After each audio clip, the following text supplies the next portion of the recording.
The sting operation news, सत्याचे दुसरे नाव, अन्यायावर लेखणीचा घाव।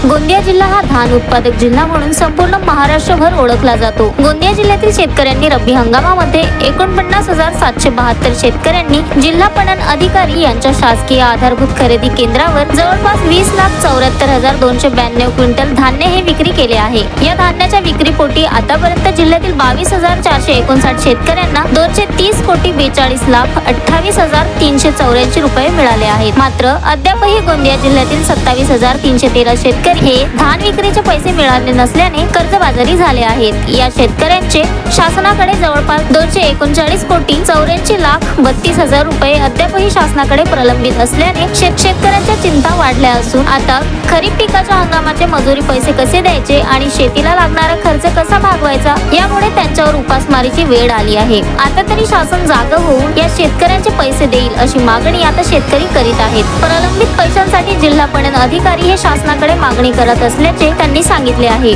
आता तरी शेतकऱ्यांची हाक शासन ऐकेल अशी अपेक्षा शेतकरी व्यक्त करीत आहेत।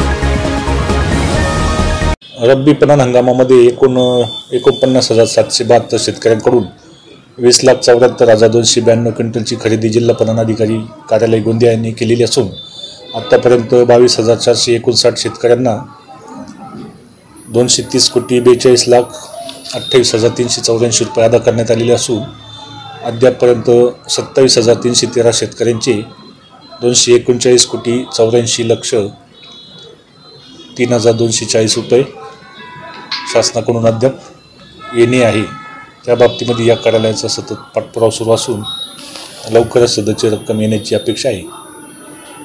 मी शेतकरी आहे आणि आम्ही रब्बी हंगामातील जे धानाचे पिकं सोसायटीला दिलेले आहे त्याचे आजपर्यंत आम्हाला चुकारे मिळालेले नाही आणि आम्हाला खरीप हंगामासाठी शेती करण्यासाठी दुसऱ्या सावकाराकडून प्रचंड पैसे घ्यावं लागलं।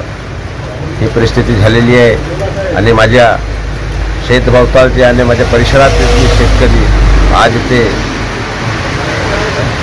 चुकाऱ्यामुळे पैशासाठी खूप अडचण भासलेली आहे आणि ते सावकाराचे त्यांना व्याजी पैसे घेऊन शेती करावं लागले आहे। तरी परंतु मी शासनातर्फे विनंती करतो की हे जे रब्बी हंगामातील पिकांचे जे चुकारे थांबलेले आहेत ते लवकरात लवकर त्यांनी सोडवावे ही माझी त्यांना विनंती आहे।